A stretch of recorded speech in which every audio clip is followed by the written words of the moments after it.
bomb gets nothing effect. Has that one taken away by Troy Hellman. It seems like this could be.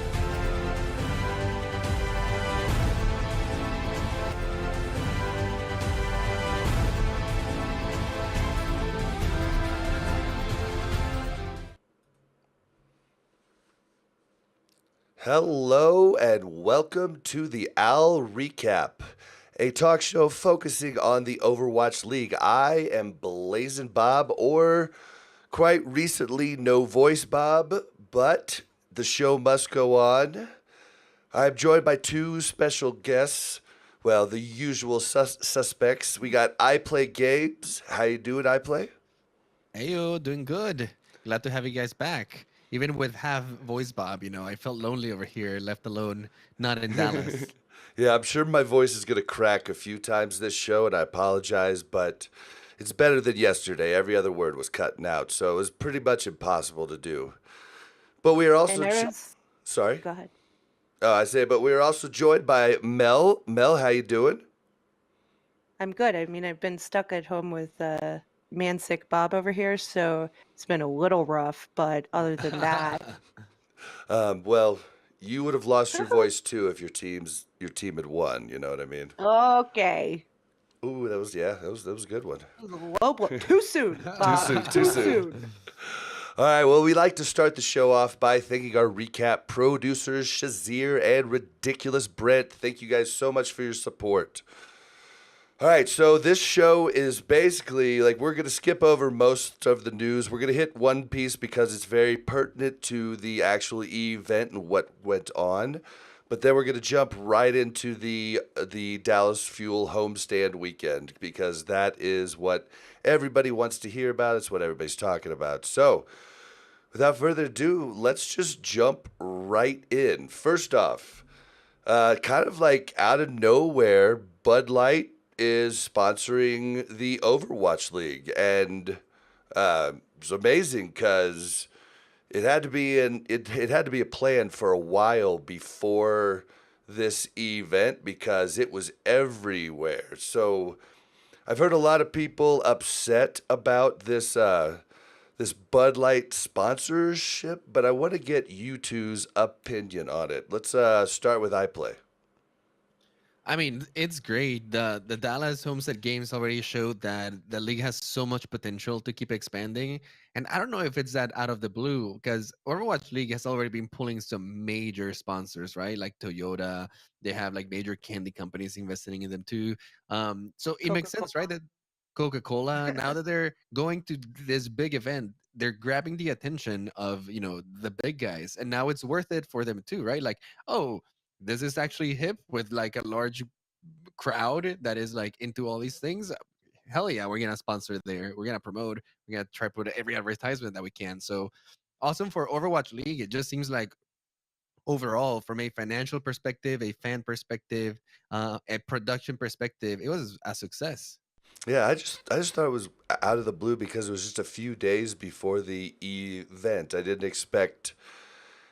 just didn't expect it to be all over the event that quickly. But Mel, what did you think about this? Because what I was trying to get to is a lot of people were talking about how they thought the demographic was children, and they didn't understand why a beer company would be represented by something that's watched by children.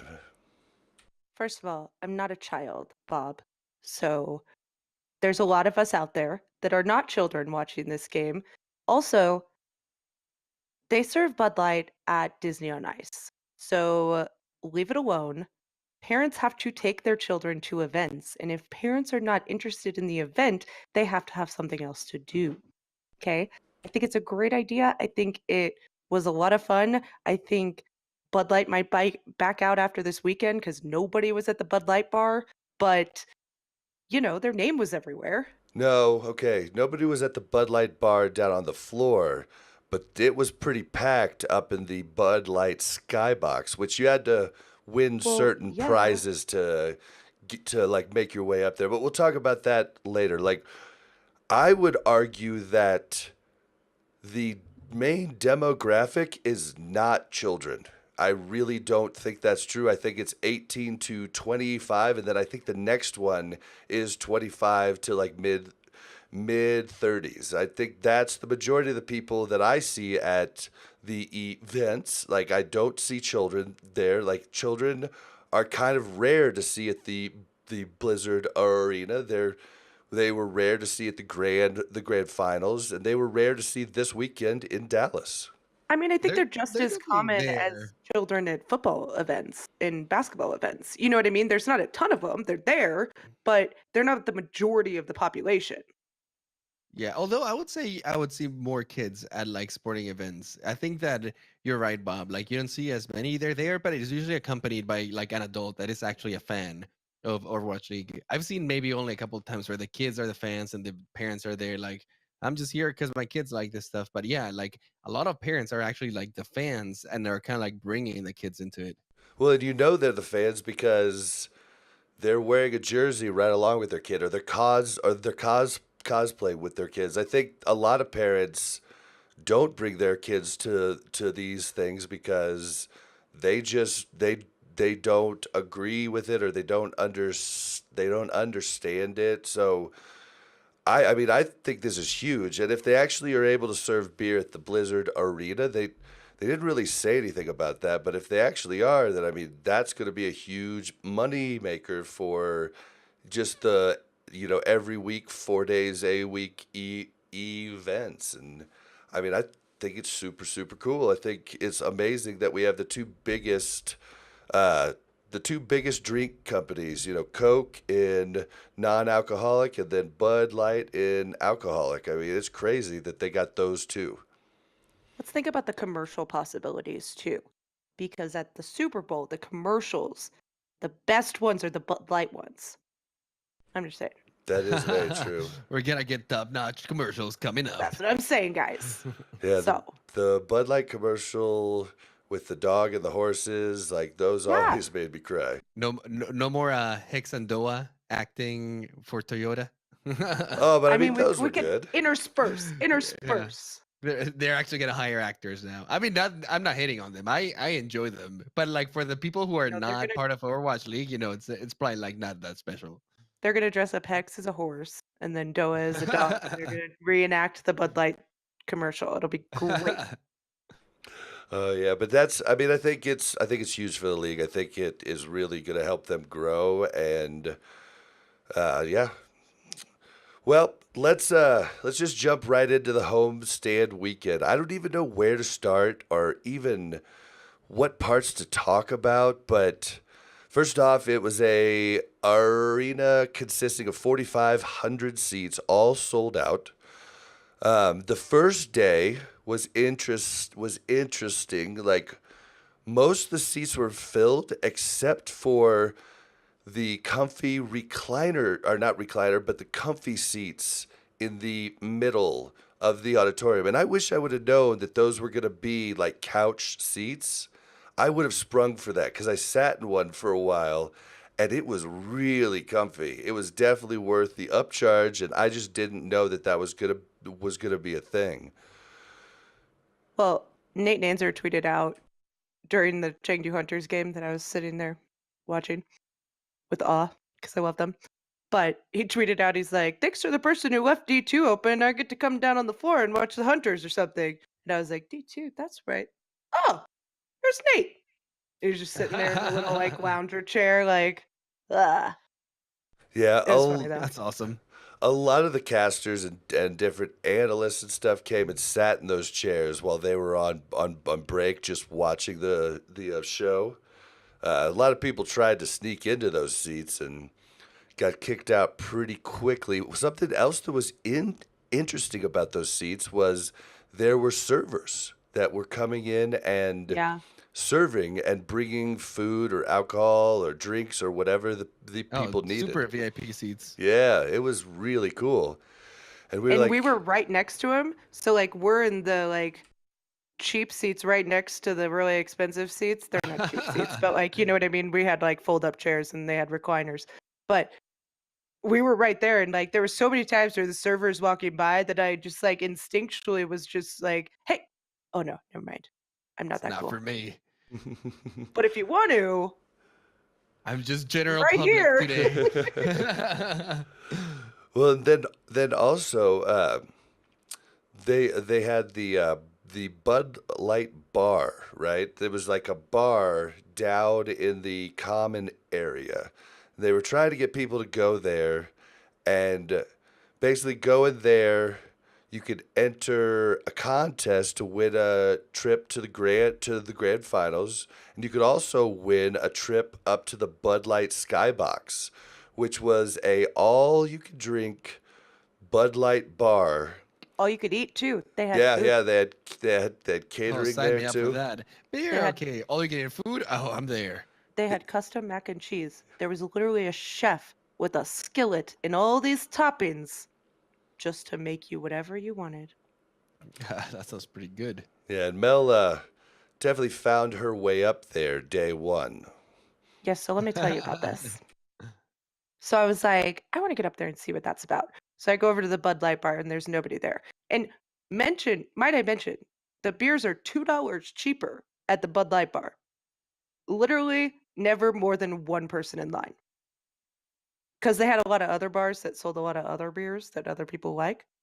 But they just had Bud Light at this one. So I go up there and the little like Bud Light nights there, and I was like, hey, how do I get up to the Bud Light suite? And he's like, oh, you gotta talk to this guy. And this guy's like, yep, that's me. And I was like, well, how do I get up there? And he's like, oh, are you a winner? I was like, I feel like I'm a winner, yeah. And he's like, all right, follow me. Go up to the Bud Light bar. See, sometimes you just gotta fake it till you make it. Sometimes it's all saying. about that confidence. He wasn't specific about what did you win. Like I was a winner after he took me up there. So yeah, I was a winner. You just have to feel like one. Yeah. You belonged.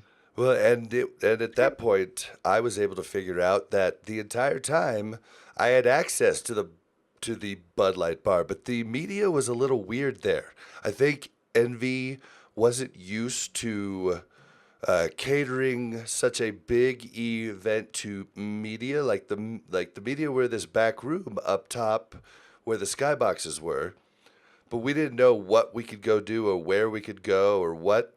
But we just started to figure out, oh, okay, well, we can walk all the way around upstairs. And so I was like, well, I'll meet you there. And so we had access to that, which was cool. And we spent some time there, but we were also on the floor. So the floor was where it was most exciting. So I watched the first Dallas game at the Bud Light Skybox. And then the second day, I watched the Dallas game on the floor. There's actually a lot of shots of me and Mel on the actual broadcast during the final Battle for Texas game.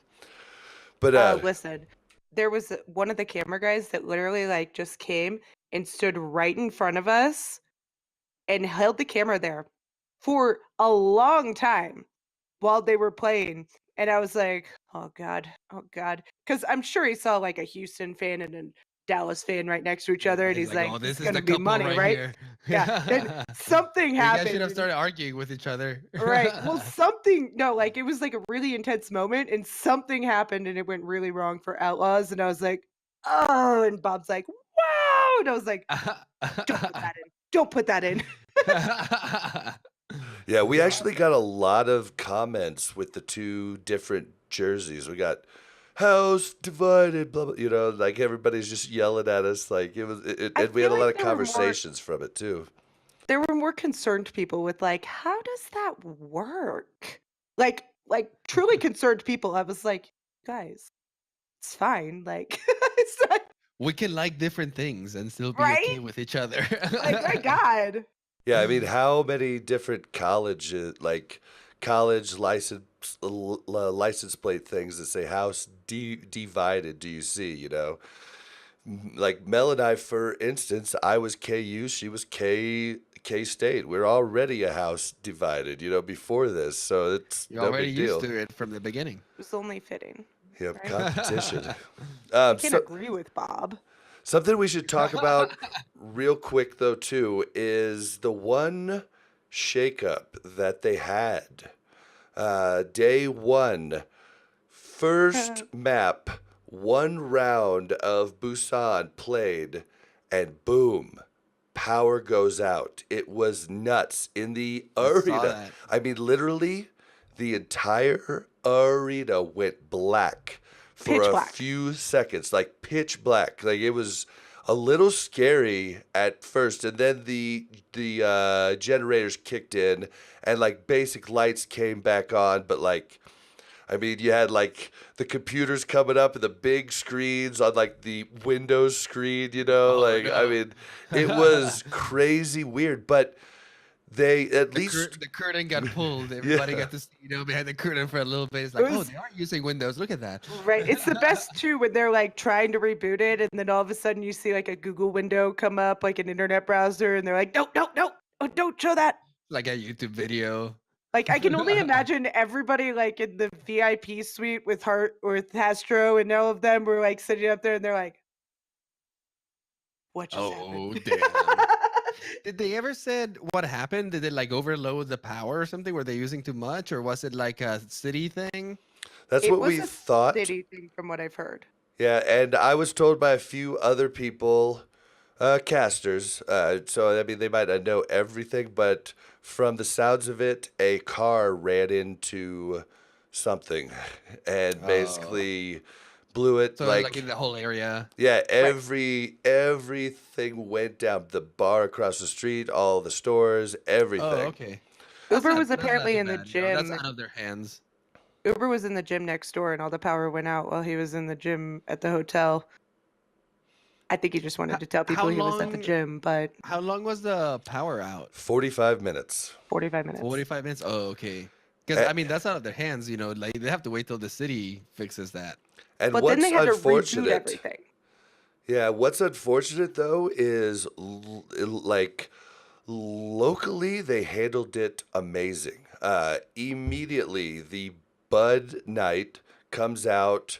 They start Giving out free upgrades. like they like start having everybody take their pictures with the Bud Night. They start they blasted music, like songs that everybody knows, and then they started moving the camera to different spots in the crowd, like you'll see at like NFL games, and like everybody starts to Right, just like crowd dance engagement kind or of thing. or like a couple will kiss, or like like they just like kept doing those things, and it was actually really fun. And it's a bummer that they couldn't put that on Twitch instead of the please stand by screen. Listen, Absolutely. No, but that's cool that, they handled it really well. They were prepared for that sort of event. And, the people who at least made it to the event, which I think are the most invested people, right? They actually spent a ton of money to be there, had a good time. Well, I think actually, Gesture, can we talk about this real fast? Gesture was the MVP of the power outage. it just was because dancing. Gesture owned it. And like they start playing music and Gesture's like behind his computer screen, like He like throwing his and they're arms like, out, like he'll, coming come up out. and be like he was hamming it so hard, and I thought it was hilarious. That's awesome. And you did mention people spending a ton of money. Now, something interesting with the media was able to talk to some people from Envy, and it turns out 70% of ticket sales were to Texas residents. So people with their their credit card address in Texas. Register in Texas. Oh, that's good too. I mean, it makes sense, right? Like the majority of the people are gonna be coming from there, but it's also good to see that Dallas is embracing it, right? Like that's definitely going to be a location moving forward. There's just no doubt about it. It worked. Yep, It and was probably, there was, I will say, probably like 60-40 though. Dallas, Houston, maybe 70-30. But there was yeah, a I'd go very 80-20. good, no, I wouldn't go 80-20. There was a very good number of Houston fans at the arena too. So I think Texas in general, having two locations that are fairly close together, helped with just Texas local fans coming, Yeah, right? yeah, and Texas being huge probably helps too. Yeah. Yeah, true. And they were saying from the Allen area, like cities that border Allen, it was something like 55% of the tickets were sold there. So if Mel's correct in her approximation of 70-30, that means there are Houston fans that live in the Dallas Fort Worth area. Yeah, the smart ones. Now I'm really curious to see when Houston does their home games. How is that gonna look, right? Because the Dallas people came out like they were supported. Houston, not they're not as bad as LA Valiant. I think that Houston has some support over there too. But I want to see when they go to their home games. Is it still going to be like Dallas is the king, or is Houston gonna bring their fans there? Listen, when you bring out Houston and they come out on stage with like 2 seconds and then you announce each individual person from Dallas with fireworks, like, what do you want from us? Yeah, they definitely played it off like a home game. I mean, there was Dallas branding everywhere, and I think that's the way it's Yeah, the backstage supposed was to a be. huge Dallas and Okay. the Flame. But even in sports, both teams get to run out and get announced. You don't just shun the away team. Come on. Well, there might be Rude. regulations for that going forward, but another interesting thing that I asked Envy is this going to be the venue? Because I had always thought they were building one, and I thought where they were doing watch parties was the venue that they were going to be at, but it turns out it's not. And the answer that I got is they are thinking about doing a few different venues. So basically trying them out, seeing which ones work better, and maybe just keep moving around so that the different games are at different locations, allowing more of the fans in that huge state to see more home games next year. And I thought that was kind Yeah. of neat. That's pretty cool. That sounds like then they have like their road kind of crew pretty spot on. At least they're trusting them really, really well. And like I said, the production on this one was top notch.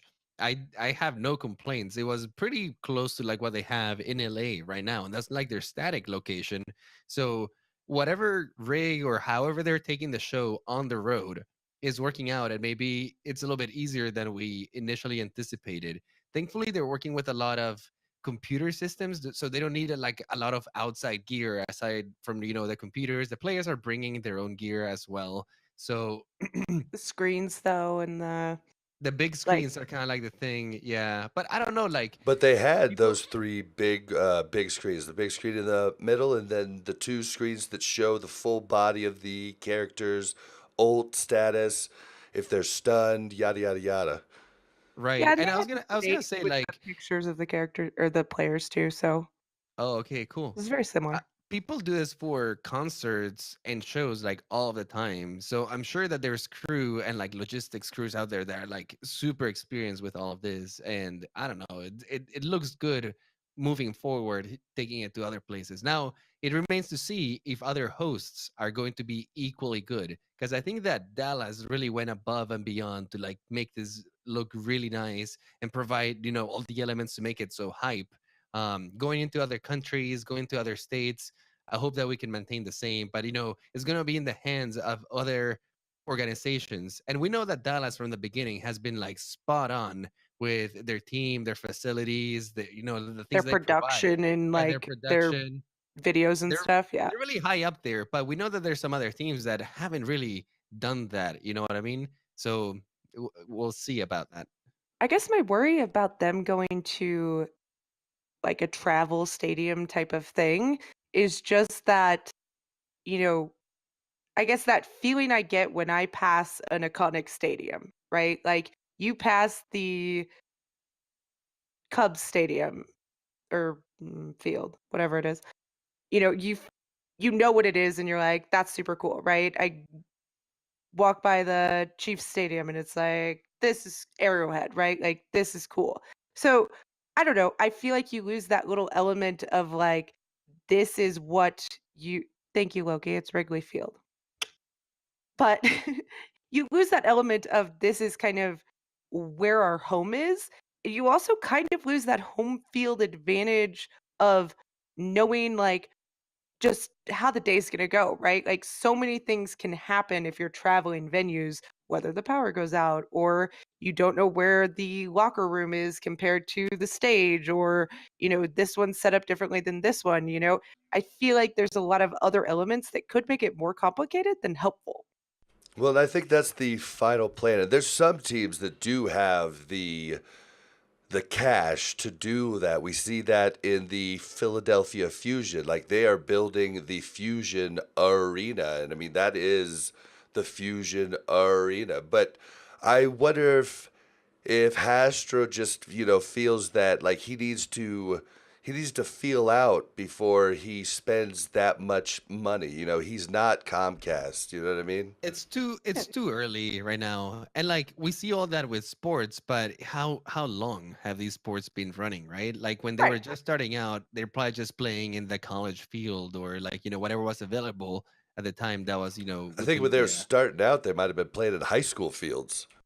Yeah, exactly. So it's gonna take some time, right? Like we've been coming out from like lands and stuff and like just random venues, and finally we're getting to a point where like, hey, there's actually an esport that might be established enough that we can actually start thinking about creating venues. Because like so far we just haven't had that. We just haven't had an esport that's stable enough and lasted long enough for people to be like, okay, let's build stadiums all over the world to support this thing.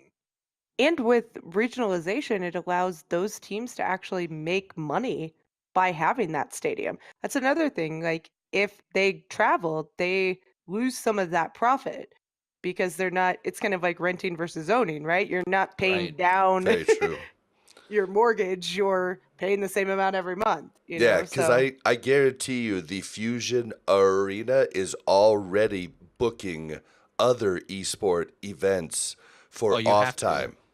Yeah, you have to. But that's a cool thing. It doubles as venues for other esports, right? And if they're available, then that's cash that you can make. And I'm sure like right now, a lot of the teams, their first goal is to recover from their initial investment, right? Like they're putting in a ton of money for the franchise, all the facilities, paying the players. So their plan in the first few years is like, okay, will we make the money that we need to cover this investment and actually start profiting?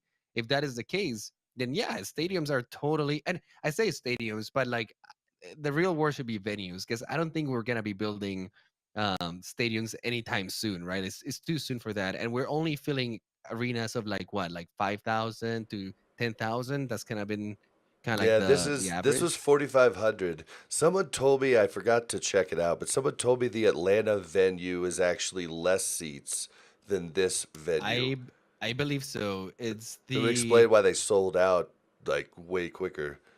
Yeah, that one is more like a performing arts venue. I think is like the Cobb Energy Center. And yeah, it's normally been used for like performances and stuff like that. It's a really beautiful venue though, so I'm excited to be there. Definitely. But And I think it's a little smaller. Yeah. Mel made a great point. Like, if they do have their own arena, like, even on games that aren't home games, the watch parties could make a lot of money at that venue. And like having it at that venue, I know the Fusion one is going to be their like training facilities, offices, and also a store that's open most of the time. So people that are just because it's in that main sports complex where a bunch of different sports things are. People just Right. walking by can walk in, see The merch, Dallas Fuel Store. yeah, see like a bunch of different a I bunch would of definitely different go into stuff, that store. I'm not even a Dallas Fuel guy, but I would go into that store. Yep, and I think a lot of people would, and so like another thing to talk about is the crowd. I don't know if you could really tell on Twitch. I rewatched a couple of the games today to see what it was like on the broadcast versus there. But the crowd was shaking, like shaking the whole venue, not stadium. Oh yeah, I think everybody could tell. Everyone watching from home could tell the difference between like just watching regular Overwatch games, even at the Blizzard Arena, and watching this. Like the hype was palpable, dude. Like over here, I was getting hype just like listen to the crowd. I was like, holy moly, dude, these guys are having a blast. And just watching the reactions from the players of Dallas Fuel to like that crowd, like that was enough to like drive the point home. You know what I mean? Like everyone was overwhelmed by that reaction. And when Let me tell I you one story. Okay, Go go ahead. ahead.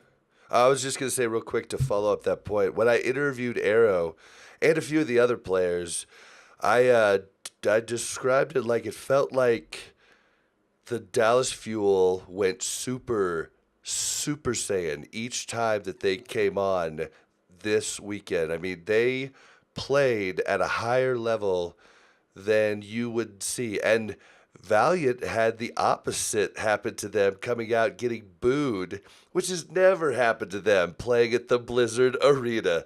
I mean, it was definitely something they were not ready for, but it No. was awesome. I heard a lot of people were disappointed, and we had a pretty lengthy discussion about that in High Noon No. podcast. What do you guys think of the booing? I Approve, disapprove? I was involved in it. Uh-oh. We lost iPlay. I think it's a sport. And if you're not rooting for your home team and n- I don't know, non-rooting for the opposing team, you're doing it wrong, right? This leads very well into my next story because when I won the trip up to the Bud Light suite, I went up there and I saw these 3 Houston fans. And I was like, "Ah, my people," right? So I go over there and it's towards the end of the Houston game and I was like, "Hey," that's where I had my custom mac and cheese because, that was priority. But I'm like, "Hey, Houston fans." So we're talking Houston, like getting all hyped, like, "Yeah, okay, they didn't have such a great game, but like we still love the team." Then Dallas comes out and these 3 people pull out Dallas jerseys from their bags and put them on. And I was like, "Oh, no." And they were like, "Well, All we three just of them, they were ready. They had all planned 3 of them." And they were like, "Well, we just got them for free." So like, and I was like, that doesn't not mean you have to accept them or wear them. And no, we can't be friends anymore. And I walked away. I was like, I am Yeah, done a with you. true Houston fan would have sold that shit on eBay. Right? Like, sure, I'll take it. Or make a I'm meme gonna out of it or burn it. something. Yeah. No, thank you. Oh my God, I was so angry. I was like, you are the people that don't belong here. Get out of my Bud Light suite. I take Uh, away your invitation. You didn't win. I do agree. Like the crowd hype, it's just so cool for the competition aspect of it, effect of it, and to heat things up. What I was saying earlier today is, Valiant was handed a great opportunity. Valiant got booed right off the bat, and I know, like that is hard to overcome. But if they had, it would have probably been the best feeling in the world for them to just like silence the arena completely and be like, "Who? Sorry, guys, who are you booing again?" Yeah. yeah, that stuff feels good when you could just make a crowd go to crickets. But I don't know. I don't know that you could have made the Dallas crowd go to crickets because they were still loud. The couple times Houston made some good plays in day two, the Dallas crowd when Dallas wasn't doing good, it would go into chants for let's go Dallas or AKM or OG, OG. And even Zachary got chanted a bunch there too. I will Nice. say, I think the fact that the Dallas crowd was so loud and so continuously loud deterred the Houston crowd from stepping in moments to like root on their team in like moments of turmoil, right? Because in moments of turmoil, the Dallas crowd was really loud, right? So like us being like, "Let's go Houston," it was like nobody hears you. Yeah, That's you're home done. advantage, though. That's home It is. advantage. It is, and Like I agree. I liked it. I brought the example earlier today too of Atlanta soccer. We have probably one of the soccer teams with the biggest fan base in America right now. And it's a huge factor in our win rate. When they come over here to play at the stadium, it's sometimes hilarious to see the other fans because they're like a tiny little minority. Like maybe you see a couple of shirts here and there, and then the whole stadium is just red. And Atlanta makes a play and it's just so loud that most teams that can play over here just outright lose. It can be a really good team. I think Atlanta has lost once or twice in the stadium out of all the matches that they've played over here. Um, so I don't know. It's the same effect. You know what I mean? It's worth mentioning that AKM broke a record on Zarya. He beat Sinatra on highest charge maintained on the game. So like Wow. I agree with you, Bob. Like those players were supercharged with motivation and emotion. They were ready to win it. You know what I mean? They knew that people had come out there to watch him and they were ready to give him that performance. I mean, how can you not? So much positive energy, people chanting your name. Like people are talking about OG and his story of retribution, right? Because he's kind of like the black sheep in Korea. One of the big reasons he didn't get picked up by one of the Korean teams is that he was known for boosting and doing some other stuff. Even though now we know that the boosting was done for not malicious reasons, actually just because he was trying to get by. I mean, his tears at the end when they won, like, that even touched me, and I'm not a Dallas Yeah, fan. But I mean I he has do to feel think so redeemed, right? you saw Houston too. Like, the Houston fans showed up more for the Battle of Texas than they did for the previous match, right? And you saw Houston put up a fight that they haven't put up all stage against Dallas. And they you could see them, like, Muma's, like, looking around the camera screen or the monitor and, like, looking at the crowd and, like, waving to people, like, they were into it, and the Houston crowd was there, and when Houston made a play, you heard it, right? It's Houston just wanted to win it too. You could tell. right, but the fans, like, you heard the fans when Houston made a play. They were there. It was just, you're in an away stadium. It's kinda like when I go to a Broncos game as a Chiefs fan, it's like, "Woo! Good job, guys. Okay." Yeah, I'm surrounded by a lot of blue people. Like you don't make as big of a deal of it because it's not your arena. Yeah, true. And I will say that like Houston's just kind of struggling at the moment. Like they're trying to sell. They're kind of stuck between a rock and a hard place. No hiring, no firing, no new moves until they really get investors. But I heard around the grapevine from a few different people that there are a lot of investors interested. So things Well, could look especially up after for this. Houston. Yeah, especially after this, like even if I think like this is the thing that some other teams need to embrace. You don't have to be the number one team. You just have to be a liked team that brings out a crowd and hypes them up and lets them have fun. You know what I mean? If you can fill up a stadium, you're good. You're gonna have those investors.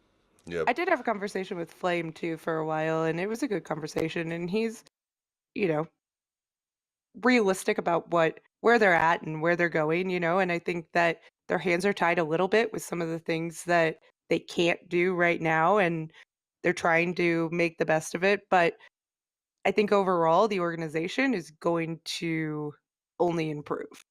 And if you're a Houston fan, please don't put on a Dallas jersey. Hide the Dallas jersey for a Stick little with longer. us. Well, Come let's on. let's just hope that those three kept their Houston jerseys on during the actual Dallas versus Houston game, because this was the Dallas versus Valiant game that they changed jerseys. Still too close. Okay, that's not too bad. That's No. not too bad. Because No. that's the closest Texan team. How are you not gonna root for the Texan team? You don't have to wear their jersey. I was rooting for Dallas when they played Valiant, but I wasn't in a Dallas jersey. Fair enough. Fair enough. Oh man, but yeah, so other stuff that went on. There was a ton of cosplay. There was some really good two really good Reinhardts. I don't know if they like gave those guys money to make the costumes, but they were together obviously because the two costumes were almost exactly the same. Like they were made from the same. The Dallas and Houston Yeah. Reinhardts. And then they had like an Ash and a McCree. They had a really good Mercy. It was a really good Orisa. I mean, it was really neat. They were walking around taking pictures with everybody. They had a bunch of different. Super awesome.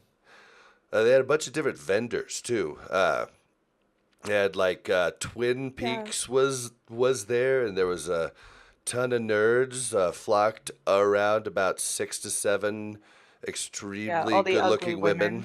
Yeah. Oh. It's unfortunate. Then there was like, places where you could go get green screen pictures taken where you have something in the background. There was a place where you could get photos with all the different cosplayers. There was merch. There was a place built specifically for you to make signs. So they had all kinds of different markers and different things to write was on the classic. sides. I think we've had that little station almost at every event we go in. At this point, it's just like you gotta have it. Yeah. Right. And I mean, some people made some really good signs. I tried to get Mel to make a sign, but she wouldn't do it. Some people get real creative with those. I agree. Listen, I already had to buy Little 4 glitch. purses to get a purse into the arena because they're like their size that they had purses was like they literally had to be like this big and then like this tall. To And be able so to bring him in. yeah. So I brought my purse the first day and they're like, no, you could leave it in this box. And I was like, this brown box that's just chilling out here with like not even like you can check it and I'll give you a ticket. Yeah, no it's like you ticket, could leave it nothing. in this box. Yeah, I was like, that's Pray not that you happening. can get it back. Yeah. Well, and No thanks. it was weird because I don't think anything weird happened the first day, but the first day with media, I had no problem getting my equipment in. Like I got in, no problem. But then the second day, I missed the email of where I was supposed to go for the second day, and so I'm trying to get in, and the lady's like, "You have to go somewhere over there," and I'm like, "Are you kidding me?"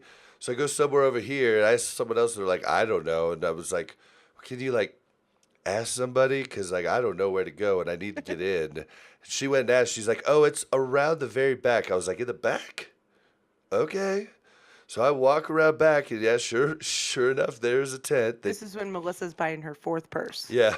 So she wasn't there. Don't worry about it. They go ahead and check the bag. They give me a band for the bag, and then they send me in the back door. And then I'm backstage, and I'm like lost. I can't find my way out, and I'm just like backstage in this huge place. And finally, I see Sideshow, and I'm like, Sideshow, finally somebody I know. Thank you. How do I get out of here? He's like, oh, you just go over here, mate. And I was like, okay, thank you. And so thank you, big shout out to Sideshow, so I didn't get lost back there.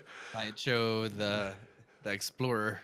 Right? Yeah, he was just walking. He was just laughing. I was like, all right, well, Such a cool. good guy. While we're on shout outs, we did get to meet Jay Lee and Panda. We did. Woo! So that was fun. Community members.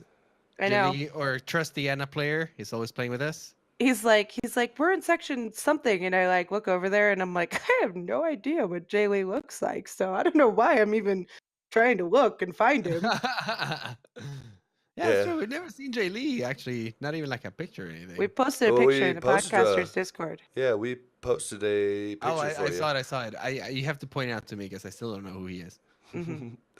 But yeah, we got to hang out with them. We got to hang out with River Hippo. He's one of the Mhm. the community members too. We got to hang out with them. It was really good. We really We got got to to meet a meet bunch of a lot people of people. that came up and said hi, so thank you for coming up and saying hi. Oh yeah, the shout outs. Whoever you were the first day that yelled internet famous Blazing Bob, you made my day. Thank you. And shout out Don't to worry, Mel's name wasn't mentioned in that one. He didn't forget it, but shout I out remember. to the guy that read my jersey on the way to the restroom that said Blazing Bob, like podcaster Blazing Bob. I was like, yeah. And he's like, I thought you'd be fatter. I was like, oh, well, Oh, I get that a lot. a compliment in disguise. And then, Right? Jay Lee goes, well, at least he didn't say, I thought you'd be skinnier. And I was like, Yeah. see? I was gonna say the way he said it, at least it turned out to be a compliment. yep. And then shout out to Richard Christensen, who came and introduced himself, and then there's a few other people, but they didn't really introduce themselves. They just said hi or like shouted our names. But thank you guys so much for the support, and it was just really neat. Yeah, it was a ton of fun. But let's talk about let's talk about some of the games. So a lot of the I'm sorry, games what? were a little like lackluster. I will say, Gesture getting a pick with Widow from Spawn on King's Row was one of the highlights for me. Because, like, teams do that a lot where someone who doesn't play DPS, like, starts out as Widow to Scouter or something, or maybe get a pick, but Gesture actually Why got you a switched to pick. after Winston? I'm sorry. It was What? either I Winston or missed Ryan. this. Yeah, Gesture was. Dude, I even pointed out, I was like, dude, that was Gesture that just got the pick. I mean, I it must was have been in the nuts. bathroom. Oh, it was crazy. I was like, but yeah, I think they just switched to standard goats after that. But He's like, I got this, Chengdu, guys. Chengdu upset London. What's Go up? Chengdu. Yeah, what's up with that? Dallas I Fuel. mean, I'm not surprised every time London loses. It's like, you guys have so much potential and you just don't care. London's like, you guys, we've been winning a lot lately. Like, come on, we Yeah, gotta they let's gotta give it to the Hunters. They're a crowd it's only favorite. stage 2. Yeah, they've won every game in stage 2 already, so they're like, nah, let's go party tonight. I think maybe they just didn't have their 45-minute break. They got day one, so they just didn't have enough time. Right. Gesture's like, I didn't get to dance. I'm like way off my game. Yep. But then Dallas 4-0's Valiant, and I mean dominating factor. I mean, they just destroyed them, and I think a lot of that we talked about it earlier had to go to Valiant being booed, Dallas being cheered, and just And Valiant being bad. yeah. And just like you just think about like how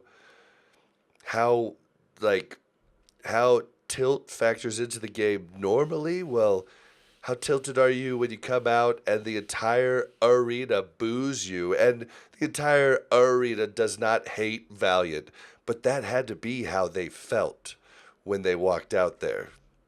I'm just saying, you can't brag about winning 4-0 to Valiant True. at home. True. At the first home game Yeah, ever, you poor win Valiant. 4-0 to Valiant. Like, they got fireworks. I'm pretty sure there's more smoke on the Valiant side than there was on the Dallas side. Like, it was super smoky, just so you know. I think some eyes were affected. So So they probably gave the Dallas players eye drops beforehand, knowing that was going to be a thing. Strategic. well, it's weird because my eyes were watering late at night hanging out with the Dallas Fuel, and Mickey kept telling me I was crying. He was like, oh, no, you crying. I was like, no, I'm not crying. My eyes are just watery. He's like, oh, no, you crying. I was like, all right, It's like, I think you're crying. he was like, I thought to myself, he's trolling me now. So I said, yeah, Definitely trolling you. yeah. I'm hanging out with you, Mickey, so I'm just very emotional. He goes, oh, and he thought that was pretty good. Mickey's a hoot. Like, There's Oh, a Hoot. It was the first time I got to Houston- hang with him. It was great. yeah, there's a Houston fan that was like, "Hey, good luck today" on Saturday when they're playing Dallas versus Houston, and a Houston fan's like, "Hey, good luck today, Mickey," and he's like, you sure? You sure you want to tell me good luck?" Hey, He's have you like, seen my jersey? "You Do you know know what what I team mean?" I play? So talking Oh. about the Houston Dallas game now, something Sorry, I gotta go. you noticed, like Dallas has really like kind of gotten their set roster, but Houston throughout that game made so many switches. Like they were switching players in and out constantly, and it feels like they still just don't know what their starting roster is. And I think that's a big factor. Yeah, no, I agree with you. I think that so they have their starting roster that I think that they were trying to work on. The problem is that their starting roster is not performing like to the level that they would like it to be performing. I think that they've been practicing a lot of goats. They nailed the guys that were like, okay, this is gonna be your goats roster, and it just did not pan out. Some of the other players are just completely outplaying them with that composition. And unfortunately, I think their best assets right now are being underutilized, aka Linkser, and not being able to kind of like fit him in there and kind of stuck in this meta where he's not really shining as much as he could.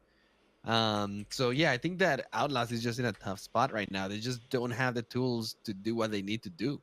I think they figured it out one map.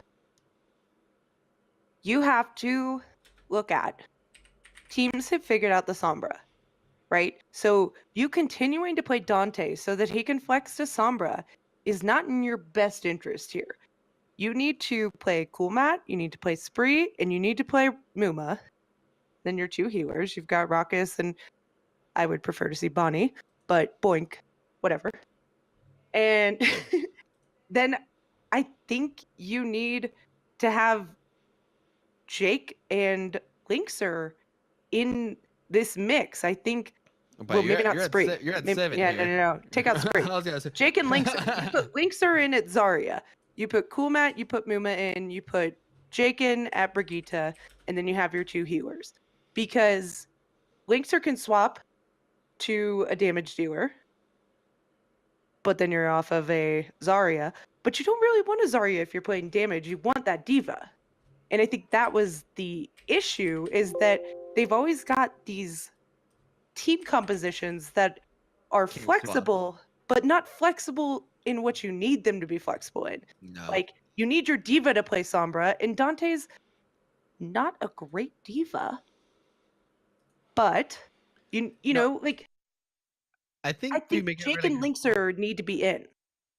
the thing about them is that they have like so many specialized players that are not good at like swapping roles. And right now, you don't have the best goats, but sometimes you need goats, right? But the team that plays goats for them is not the same team that can pull off like a triple DPS Hammond or bunker comp, right? Like But I they're kind think of they stuck. could be. I think they could be. I think you have Linkser and Azaria, and you have Cool Mat in, and you have Muma and Jake, and your healers, and you've got a team that can swap. Like, maybe you can't play triple DPS, but you can play double DPS, and you can have Jake and Linkser switch to DPS, and you can make that work. But you can't make it work if you've got your Zarya and your Diva swapping, and then Dante playing Diva, who he's not super comfortable on, and it's just a hot mess. But Yeah. Yeah, and the comps change anytime those guys change out too, especially when Jake leaves. And but it you really look at their goes. faces. Look at their faces when Jake is in the game and when Jake is not in the game. And I agree that Jake's not the best mechanically skilled player on that team. And I think Dante is probably better than him. And I think Linkser's better than him. And I think, whatever. But you look at their comms when Jake's on that team, and at the arena, you can see all their faces like right underneath their seats, right? And you see them and they are talking. And when Jake's not in there, there is so much silence and disappointing looks and defeat, right? But Jake is there, even if he's just there to be like, hey guys, let's try this. Let's try this. You know, he's constantly thinking and Yeah, he's a communicating with the coach. team. He's a coach on the field. But you were saying I play? Yeah. No, I was gonna say I agree. It's just unfortunate that they're stuck with that, right? Like the guy that is the moral pillar of your team, it's also not the best at some of the roles that you need him to be. And it just that's just the story of the Outlaws. It's like, oh, great guys, just slightly not good enough. You know what I mean? Yep, yep. But We I mean, did get to see a good Tracer, though. Just want to point out. We the got to see the Tracer played by Dante.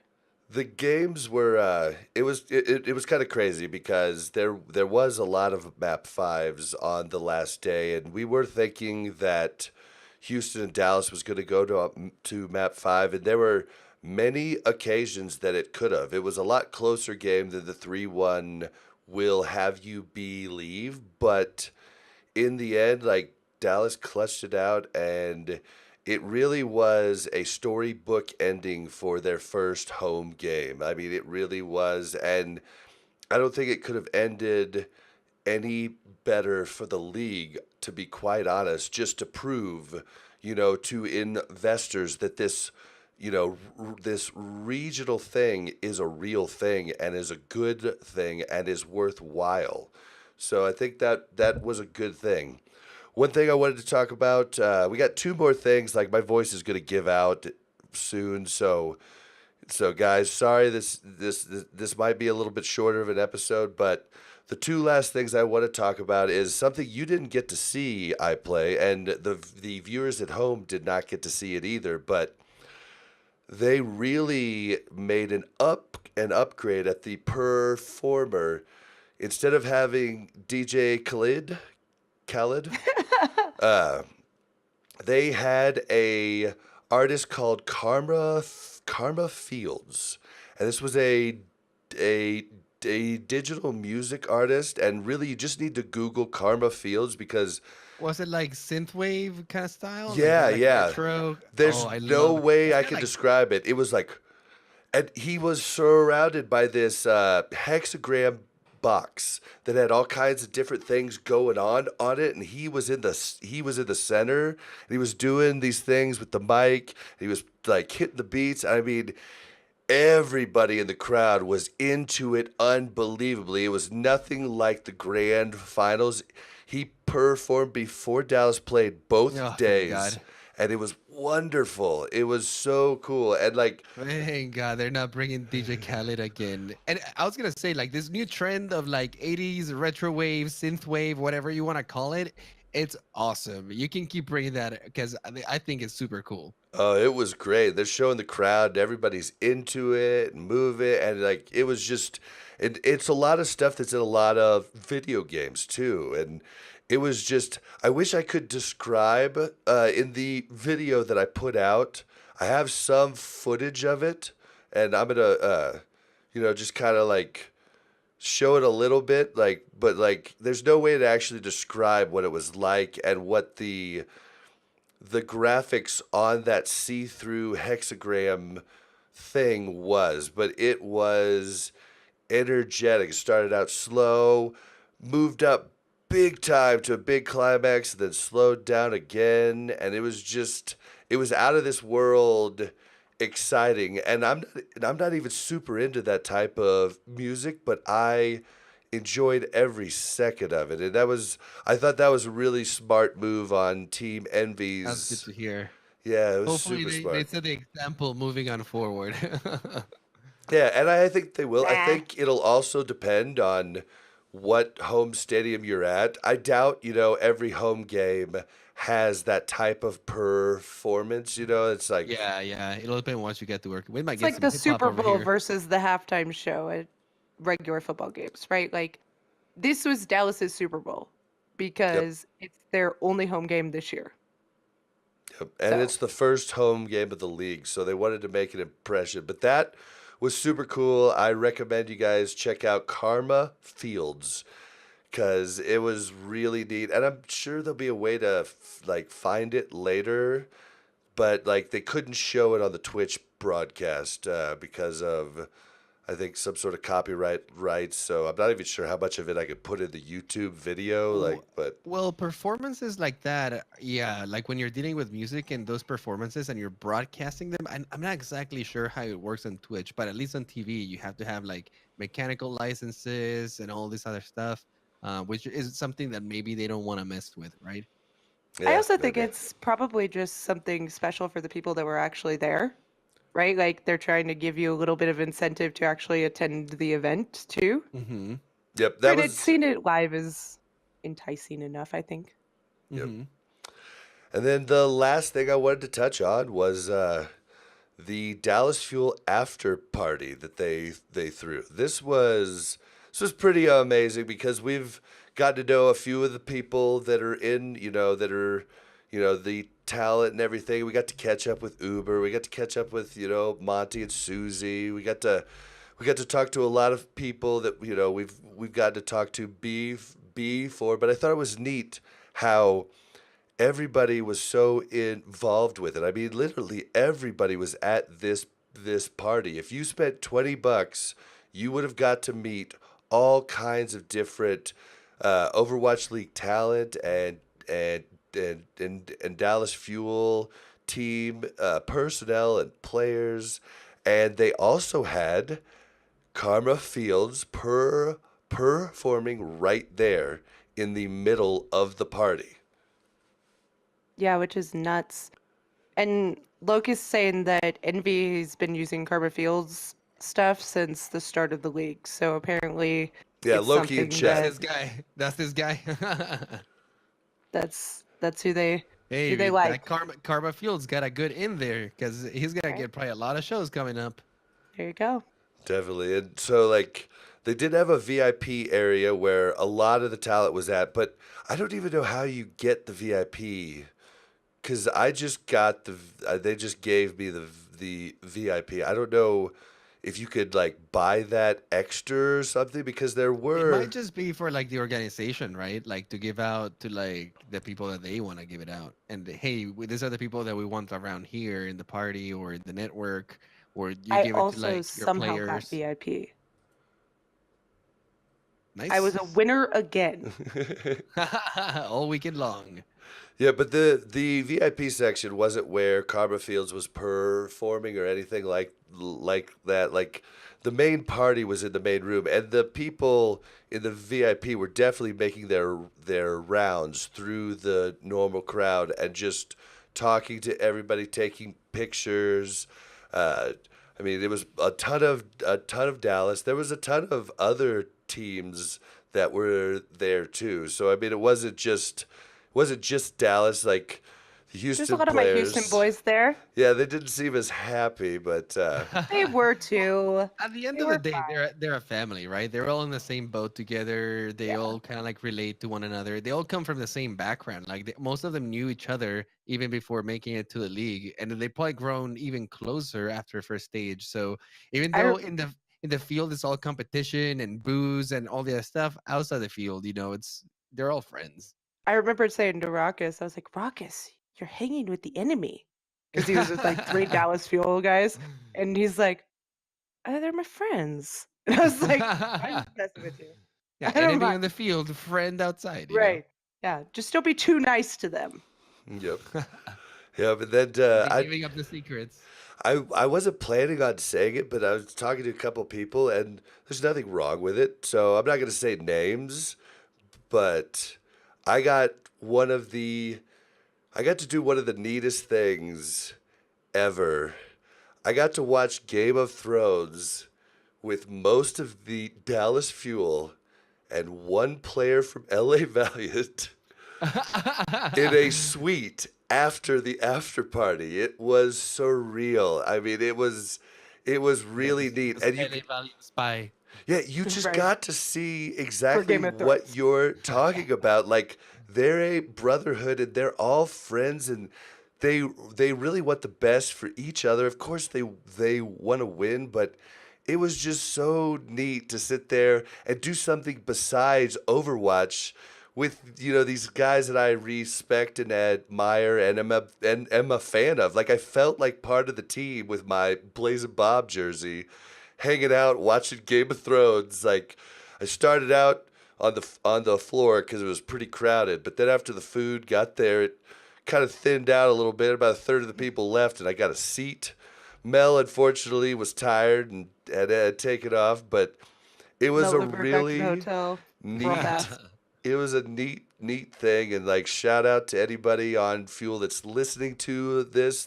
The guys that invited me up, thank you. I really, really, really enjoyed myself, and I wasn't going to be able to watch it that night either. So thank you so There much. you go. Double whammy. That's super awesome, dude. All I know is Um, I woke up the next morning and was like, "What? You watched it without me?" Oh, That's funny. The last thing I want to say here is that it makes sense, right? Because at the end of the day, the business is not win every time. The business that they're creating is a show, is a spectacle. At the end of the day, it really doesn't matter what team wins or not, but is are you creating an entertainment venue that people want to come and watch and be a part of, and a family that people can relate to and bring it mhm. up, right? Like that is what you're selling at the end of the day. So I think that a lot of the players understand that, right? And they understand that, like, at the end of the day, their job is not to be enemies or to win at all costs. It's more Right. to like entertain, right? They're like entertainers in one way or another. And competitors. And I think that was my biggest fear of the Houston Dallas game is that one, Dallas is doing very well this season, and two, Houston is not doing as well. And three, that the Dallas home environment was going to give them even more of an edge. But I was super proud of Houston for bringing it because it was a good match, and I think that's what we needed. We needed a good match. We didn't need another blowout from Dallas. Like, yes, that's hype and that's fun, but it's like, okay, if it's not competitive, what's really the point, right? Like what keeps you coming back to know they're going to win? Like there was a lot of up and down moments in the Dallas Houston game where it's like, oh, this could go either way. And I think that was even better than Dallas getting to blow them out at home. Yep. Yep. Absolutely. But just a little Easter egg for the end of the show. Big shout out to Kiwi.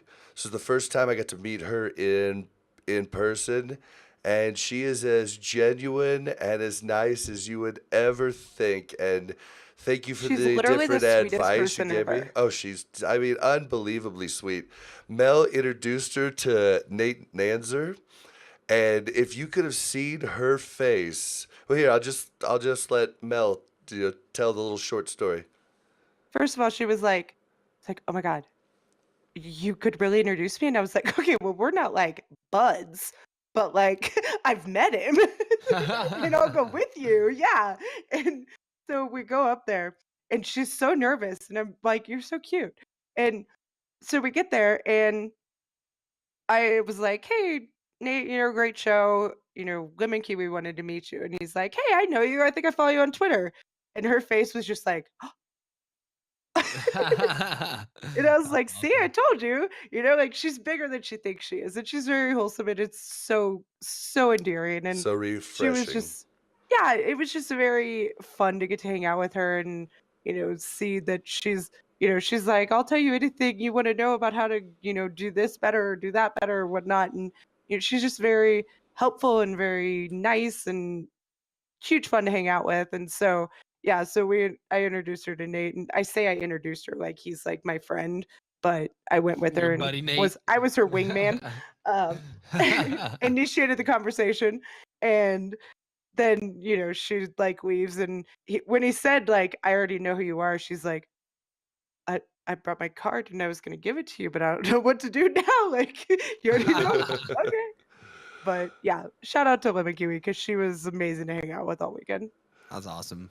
All right, guys. Well, we're going to start wrapping up the show. I'm sorry we couldn't talk about more games because there was some good match 5 games on the second day, but my voice is going out. And honestly, the most important thing about this week's games was the production of the homestand weekend, and that's what we wanted to focus on. We'll be back to talking about the games next week. So I encourage you guys to join our Our Pick'em League. We're getting ready to go into stage 3.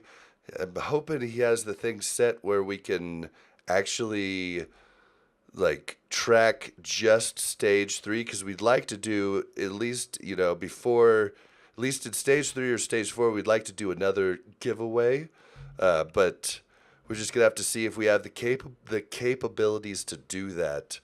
We'd encourage you to follow us on Twitter at AlRecap. If you want to say something a little longer, you can send your emails to contact@alrecap.com. You can also join our Discord. We share one with the Omnic Lab. You can get there by typing discord.me/OmnicLab into your browser of choice. Game night was this last weekend. Andreas, how did that go? I'm sorry, say that again. Omnic Lab game night was this last weekend. How'd that go? Oh, it went really well. Solid game night. We had a good turnout. I couldn't stay too long for the last one. I had to go meet some of my friends that were coming into town. But regardless, we have the usual turnout. It's just so nice having people that have been on the game nights for so long that I just have to get it started and it basically runs itself. Sometimes I don't even Yeah. have to get it started. By the time I get there, people are already like grouped up and they have a lobby going. So if you guys are interested in finding a community where you can play with other people, play in six stacks, and build some friendships playing Overwatch, that's a place to be. We do it at the end of every month. The last Friday of every month, that's when it's happening. I think in this case, it's gonna It's fall the down on May 31st. 31st. Yep. Yeah. So if you guys are interested in joining those, make sure to bookmark May 31st and just show up around 8 p.m. Eastern. That's usually a pretty safe time to be around. And yeah, let's party. All right. Woo-hoo. And we do stream live at twitch.tv/AlRecap. You can usually find us at 10 Eastern Standard Time on Monday nights. Yesterday I had no voice. My voice is still pretty bad right now, but at least it's not cracking and deleting every other word that I say. So definitely try and check us out. We are available on YouTube, which continues to grow. We thank you guys for that. We are also on every major podcast platform: iTunes, Stitcher, Spotify. Come and listen there. If you want to support the show, tell your friends about the show. Listen to the show, or at least download it. You can also give us a 5-star review on iTunes or Stitcher. We enjoy reading those, and as I Play would say, they warm our hearts. If you feel if you feel like supporting us further, check out patreon.com/AlRecap. For just $1 an episode, you can make a difference in these podcasters' lives. All right, Mel, where can we find you? You can find me on Twitter at MelOverwatch. All right, and I Play, where can we find you? You can find me on Twitter as well at iPlayGames. You spell that IPLAI Games. And you can find me on Twitter at Blazin_Bob. That's BLAZZIN_BOB. We thank you so much every week for spending your time with us, and we hope you continue to do so. Thank you so much, and we will see you next time.